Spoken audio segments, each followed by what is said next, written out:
So we're going to go over some basic probability rules.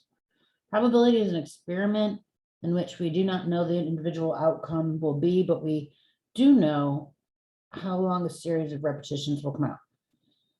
For example, if you toss a fair coin, we don't know if the outcome of a single toss will be, but we do know what the outcome of a long series of toss will be, about half heads, half tails. The probability of an event is the proportion of times that event occurs in the long run. So far, a fair coin, that is, one is equally likely to come up as heads and tails. The probability of heads is a half, and the probability of tails is a half. Okay, so if you flip a coin 10 times, you're not going to get 5 heads and 5 tails. But the longer you do it, the law of probability, say you do it 10,000 times, that experimental probability will approach the theoretical probability, and it will be 50% and 50%, or half and half. So these are just the rules of probability. So sample space, the collection of all possible outcomes of a probability, is called the sample space. So each experiment is different. Whatever experiment you're talking about, you have to define, okay, what is the space of this experiment that I'm talking about? So if I'm tossing a coin, what are the outcomes that I could have? I could have heads or tails. So this is just the outcomes, all possible sample outcomes you could have for this experiment. What if I were the roll of a die? Now we're just talking about a fair 6-sided die. So I'm rolling a die, I could get one of these 6 possible outcomes. That's my sample space for that experiment. Selecting at random from a class of a list of 30 students. So you got 30 students in a room and you're selecting somebody at random. So you're going to go to 30. All 30 students are represented. That's the sample space, the classroom of 30 students.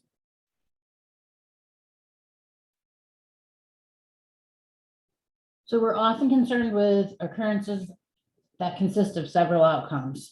For example, you had a 6-sided die, but we're interested in the probability of rolling an odd number. So think about the sample space of the odds available on that die over the total sample space of all. So if we're talking about the probability of rolling an odd, it would be 3/6.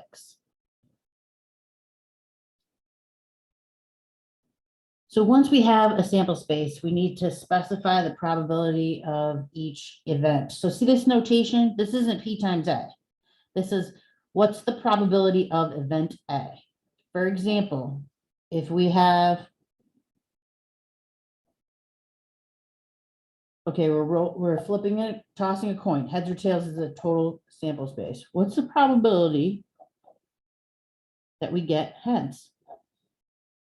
Well, there's 1 head out of all 2 possibilities.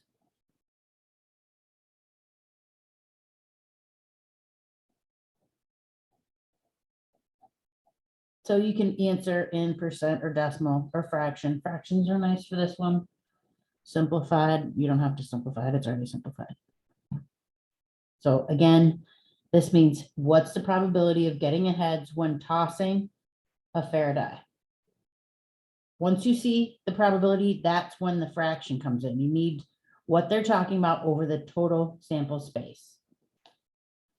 Some other rules of probability that always have to be between 0 and 1. It's either going to happen or not happen.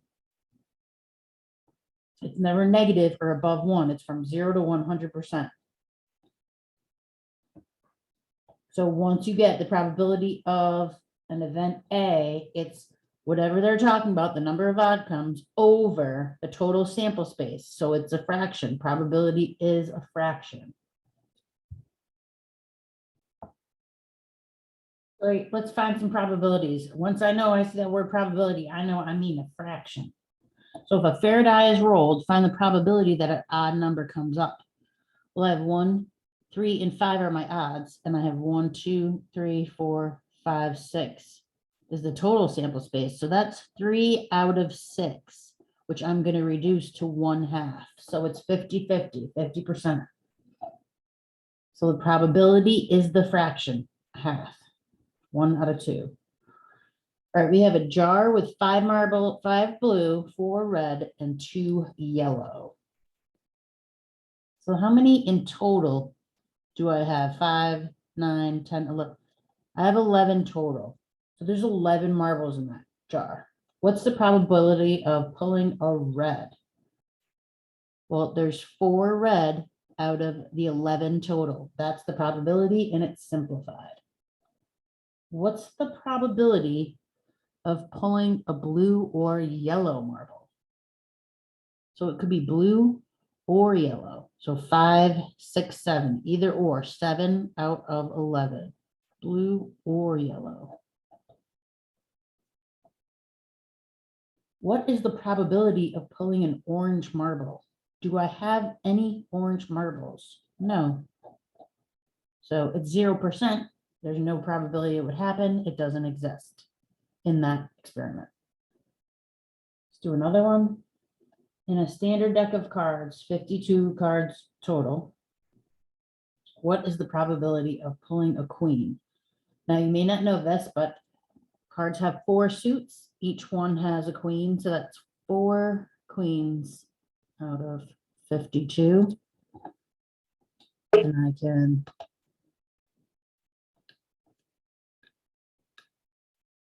reduce my fraction.